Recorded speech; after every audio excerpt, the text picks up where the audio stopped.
നമസ്കാരം. അഭ്യംഗം അഥവാ എണ്ണ തേച്ച് കുളി എന്നുള്ളത് ദിവസവും ശീലിക്കേണ്ട ഒന്നാണ്. ഇത് ഞാൻ പറഞ്ഞതല്ല, വാഗ്ഭട ആചാര്യൻ അഷ്ടാംഗ ഹൃദയം എന്ന് ഉള്ള ഒരു ബുക്കിൽ പറഞ്ഞിട്ടുള്ള കാര്യങ്ങളാണ് ഇതൊക്കെ തന്നെ. ഇതിൽ അഭ്യംഗമാചരേ നിത്യം സ ജരാശ്രമവാദ ദൃഷ്ടിപ്രസാദ പുഷ്ടിയായു സ്വപ്ന സുപ്തോക്ത ദാർഢ്യകൃത് എന്നുള്ളത് ഇതിനെക്കുറിച്ച് വളരെ വ്യക്തമായിട്ട് ഇതിൻ്റെ കാര്യങ്ങൾ പറയുന്നുണ്ട്. അതായത് നമുക്ക് ജരാനരകളൊന്നും വരാതിരിക്കാൻ, അതായത് പ്രായം എത്തുന്നതിനുള്ള അകാലത്തിലുണ്ടാവുന്ന ഇത്തരം ലക്ഷണങ്ങളുണ്ടല്ലോ, നമ്മുടെ സ്കിന്ന് ചുളിയുന്നതും അതുപോലെ പെട്ടെന്ന് തലമുടി നരയ്ക്കുന്നതും, ഈ പ്രശ്നങ്ങളൊന്നും ഇല്ലാതാക്കാൻ എണ്ണ തേച്ച് കുളിക്കുക ഒരു പ്രത്യേക കഴിവുണ്ട്. അതുപോലെ നിദ്ര വരുത്താനായാലും സന്ധികളിലും ഒക്കെ ഉണ്ടാവുന്ന വേദനകൾ, നീർക്കെട്ട് ബുദ്ധിമുട്ടുകളൊക്കെ മാറ്റാനൊക്കെ സഹായിക്കുന്നുണ്ട്. നിത്യം ശീലിക്കുന്നത് വാതരോഗങ്ങൾ അകറ്റി നിർത്താനും തെളിഞ്ഞ കാഴ്ച, ശരീരപുഷ്ടി, ദീർഘായുസ്, നല്ല ഉറക്കം, ചർമ്മകാന്തി എന്നിവയൊക്കെ ഉണ്ടാക്കും. താമസിക്കുന്ന ദേശത്തിനും കാലാവസ്ഥയ്ക്കും അനുസൃതമായിട്ടാണ് നമ്മൾ ഓരോ എണ്ണയും തിരഞ്ഞെടുക്കുന്നത് തന്നെ. തണുപ്പുള്ള സ്ഥലങ്ങളിലൊക്കെ തന്നെ കടുകെണ്ണ ഉപയോഗിക്കാം. നമ്മുടെ ഒരു കാലാവസ്ഥയ്ക്ക് കേരളത്തിൽ നല്ലത് വെളിച്ചെണ്ണ ഉപയോഗിക്കുന്നതാണ്. വിദേശ രാജ്യങ്ങളിലൊക്കെ ഒലീവ് ഓയിലുകൾ കൂടുതലായിട്ട് ഉപയോഗിക്കുന്നുണ്ട്.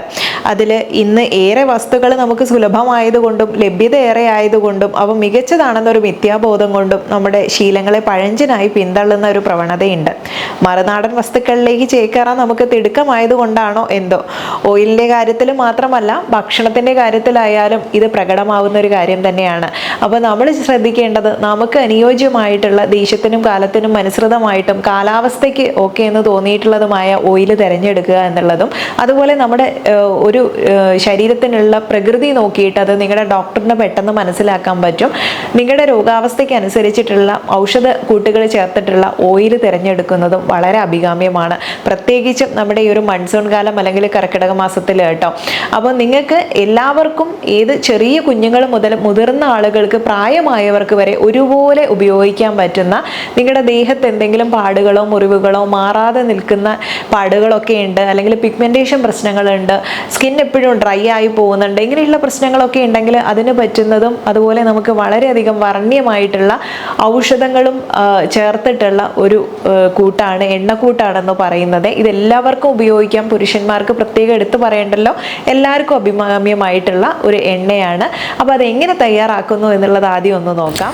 ഇതിൽ നമ്മൾ വളരെ ഫ്രഷ് ആയിട്ടുള്ള ചേരുവകൾ മാത്രമാണ് എടുത്തിട്ടുള്ളത്. അതിലൊന്നാണ് തുളസി. ഇത് ചർമ്മത്തിൻ്റെ നിറം മങ്ങുവാൻ കാരണമാകുന്നതും അതല്ലേ ചർമ്മത്തിൻ്റെ ഉപരിതലത്തിൽ അഴിഞ്ഞുകൂടിയ വരണ്ടതും നിർജീവവുമായ ചർമ്മകോശങ്ങളിൽ നിന്നൊക്കെ മുക്തി നേടാനുള്ള പ്രകൃതിദത്ത ഒരു ക്ലെൻസറാണ് എന്ന് വേണം പറയാം. പിന്നെ ഇൻഫെക്ഷൻസ് ഒക്കെ തടയാൻ വളരെ നല്ലതാണ്.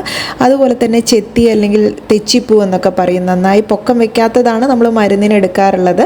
ചർമ്മത്തിൻ്റെ അലർജി കുറയ്ക്കാനൊക്കെ ചെത്തി ബഹുഗേമനാണ്. ഇതിനെ തിളപ്പിച്ചാറിയ വെള്ള ശരീരവേദനയൊക്കെ കുറയ്ക്കാൻ ഉപയോഗിക്കുന്നുണ്ട്.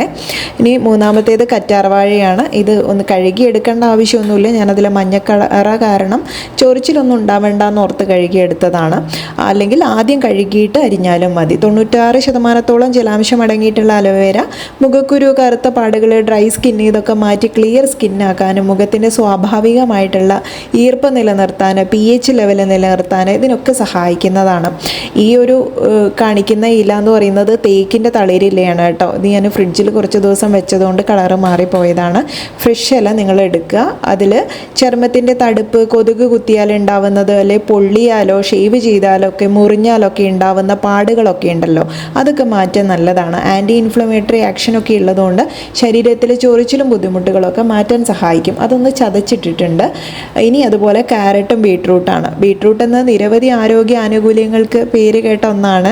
അത് നമുക്കറിയാവുന്നതാണ്. ചർമ്മ ആരോഗ്യത്തിന്, ചെറുപ്പം കാത്തു സൂക്ഷിക്കാനൊക്കെ വളരെ നല്ലതാണ്. പിന്നെ ചർമ്മത്തെ ആഴത്തിൽ ഇറങ്ങി ചെന്ന് പോഷിപ്പിക്കാനൊക്കെ സഹായിക്കുന്നുണ്ട്. ക്യാരറ്റ് ആണെങ്കിലും സമൃദ്ധമായിട്ടുള്ള പോഷക സ്രോതസ്സായിട്ടുള്ളതാണ് ക്യാരറ്റ്. ആരോഗ്യത്തിലും സൗന്ദര്യത്തിലും ഒരുപോലെ ഗുണകരമാണ്.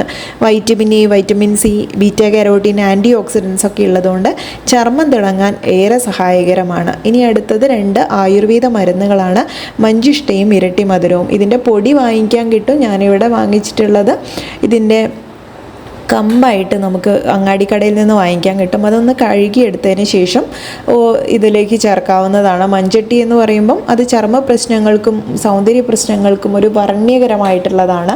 എന്നാൽ ഇത് സൗന്ദര്യ മേഖലയിലല്ല, ചില ആയുർവേദത്തിൽ നമ്മൾ ഉപയോഗിക്കുന്നത് ചില ചർമ്മ പ്രശ്നങ്ങൾക്കാണ്. അപ്പോൾ ചർമ്മത്തെ അതുപോലെ കാത്തു സൂക്ഷിക്കാൻ നമ്മൾ ഈ പുറമേക്ക് ഇറങ്ങിക്കഴിഞ്ഞാലുള്ള പൊടിപടലങ്ങളും മറ്റുള്ള കാര്യങ്ങളൊക്കെ കാരണം നമ്മുടെ സ്കിന്ന് പെട്ടെന്ന് മോശമായി പോകാൻ സാധ്യതയുണ്ട്. അതിൽ നിന്നൊക്കെ ഇൻഫെക്ഷൻസിൽ നിന്നൊക്കെ തന്നെ നമ്മളെ ചെറുത്ത് നിർത്താൻ സഹായിക്കുന്നതാണ്. അതുപോലെ ഇരട്ടി മധുരം എന്ന് പറഞ്ഞാലും ഒരു പ്രായം കഴിഞ്ഞാൽ ഒരു 40 വയസ്സിന് ശേഷമൊക്കെ തന്നെ നമ്മുടെ ശരീരത്തിലെ ഹോർമോണിലെ വ്യതിയാനങ്ങൾ കൊണ്ടും അല്ലെങ്കിൽ ഏജ് സ്പോർട്സുകളായിട്ടോ അങ്ങനെ പല രീതിയിൽ മെലാസ്മ, കരിമംഗല്യം പ്രശ്നങ്ങളൊക്കെ വരാറില്ലേ, അതൊക്കെ മാറ്റാൻ നല്ലൊരു ഒന്നാണ് ഇരട്ടി മധുരം എന്നുള്ളത്. പിന്നെ സ്കിന്നിന് നല്ല ഒരു ഗ്ലോ തരാൻ, തിളക്കം വർദ്ധിപ്പിക്കാൻ, അല്ലെങ്കിൽ ആ ഒരു സ്കിൻ ടോൺ തന്നെ മാറ്റി മറയ്ക്കാൻ സഹായിക്കുന്ന ഇൻഗ്രീഡിയൻസ് ആണ് നമ്മൾ ചേർത്തിട്ടുള്ളത്.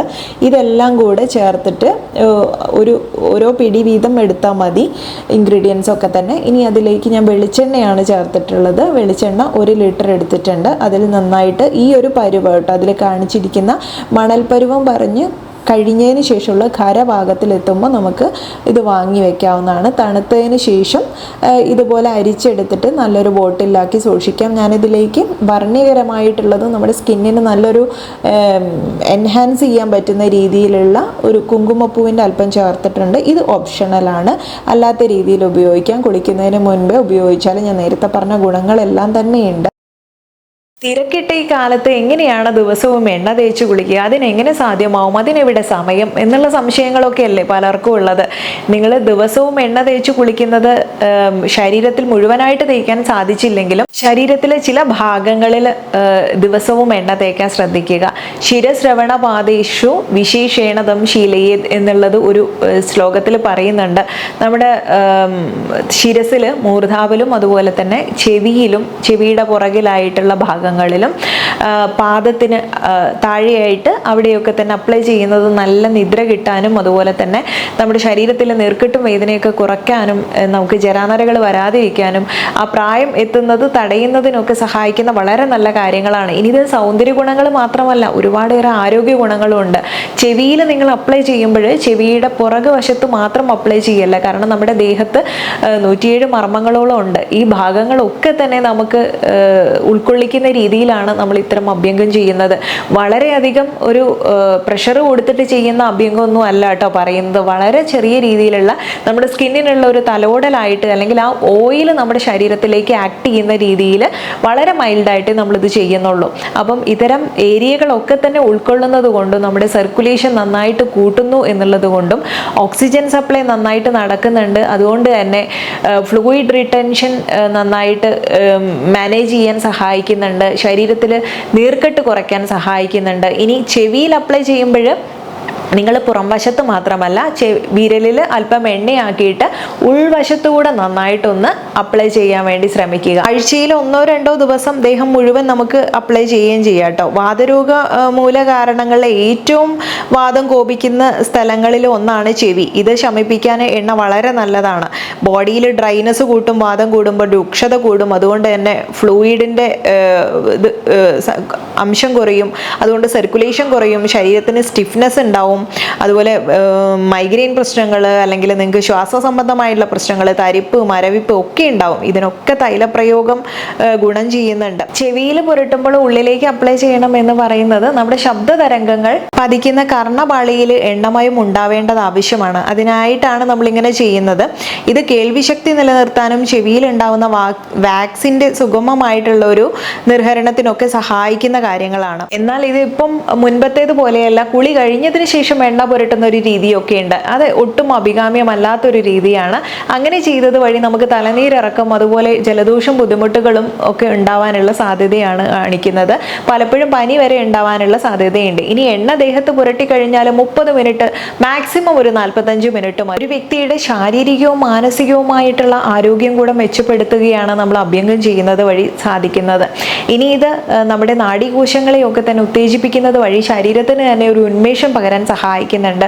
അതുപോലെ തന്നെ നമ്മുടെ ത്വക്ക് സുഷിരങ്ങളിലൂടെയൊക്കെ ഇത് ആഗിരണം ചെയ്യപ്പെടുന്നത് കൊണ്ടും തന്നെ ജോയിന്റുകളിൽ ഉണ്ടാവുന്ന വേദനയും ബുദ്ധിമുട്ടുകളും ഒക്കെ മാറ്റാൻ സഹായിക്കുന്നു. ഇനി നിങ്ങൾക്ക് സന്ധിവാദം, ആമവാദം, വാദത്തിൻ്റെ തന്നെ പല പ്രകോപിതമായിട്ടുള്ള പല അവസ്ഥകൾ ഉണ്ടാവാറുണ്ട്. അപ്പോൾ അതിനൊക്കെ തന്നെ നിങ്ങളുടെ ഓരോരുത്തരുടെയും ആരോഗ്യം നോക്കി അതിനനുസരിച്ചാണ് നമ്മൾ എണ്ണ നിർദ്ദേശിക്കാറുള്ളത്. ഈ തൈലം അപ്ലൈ ചെയ്യുമ്പോൾ ശ്രദ്ധിക്കേണ്ട ഒരു കാര്യം, ചെറു ചൂടോടെ നമ്മൾ ദേഹത്ത് അപ്ലൈ ചെയ്യുക എന്നുള്ളതാണ്. അത് ഒന്നുകിൽ ചെറുതായിട്ടൊന്ന് ചൂടാക്കാം, അല്ലെങ്കിൽ കയ്യിലിട്ട് നന്നായിട്ട് ഉരച്ച് കൈയുടെ ചൂട് ഓയിലിന് വന്നതിന് ശേഷം അപ്ലൈ ചെയ്യാം. ഇത് പെട്ടെന്ന് നമ്മുടെ ത്വക്കിനുള്ളിലേക്ക് ആഗിരണം ചെയ്യാൻ സഹായിക്കുന്നുണ്ട്. അതുപോലെ നമുക്ക് കഫം വർദ്ധിക്കുന്ന സമയം രാവിലെയാണ്. അതുപോലെ വാദസംബന്ധമായ രോഗങ്ങൾ കൂടുന്നത് വൈകുന്നേര സമയങ്ങളിലാണ്. അപ്പോൾ നിങ്ങൾക്ക് മനസ്സിലായിട്ടുണ്ടാവും, ഒന്നുകിൽ നിങ്ങൾ വെയിൽ വരുന്നതിന് തൊട്ട് മുൻപായിട്ട് രാവിലെ എണ്ണ തേച്ച് കുളിക്കാൻ ശ്രമിക്കുക, അല്ലെങ്കിൽ വൈകുന്നേരം എന്നാൽ രാത്രിക്ക് മുൻപായി വാതരോഗങ്ങളുള്ളവർ എണ്ണ തേച്ച് കുളിക്കാൻ ശ്രമിക്കുക. പലരുടെയും ഒരു തെറ്റിദ്ധാരണയാണ് ഇത് ഓയിലിനെ കുറിച്ച് പറയുന്ന സമയത്ത് ഇതൊരു സൗന്ദര്യവർദ്ധക വസ്തുവാണ് എന്നുള്ള രീതിയിൽ. അല്ല, നമ്മൾ ദിവസേന ശീലിക്കുന്നത് ഇതുപോലുള്ള ആരോഗ്യ ഗുണങ്ങളും കൂടെ നമുക്ക് തരുന്നുണ്ട്.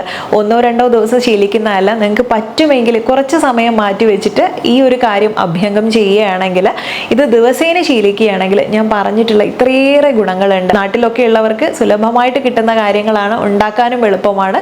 അപ്പോൾ നിങ്ങൾ മറ്റുള്ളവർക്കും കൂടെ ഒന്ന് ഷെയർ ചെയ്ത് കൊടുക്കുക. ഇന്നത്തെ വീഡിയോ വൈൻഡപ്പ് ചെയ്യുന്നു. നെക്സ്റ്റ് ഒരു വീഡിയോയിൽ നല്ലൊരു വിഷയമായി വീണ്ടും കണ്ടുമുട്ടാം. നന്ദി.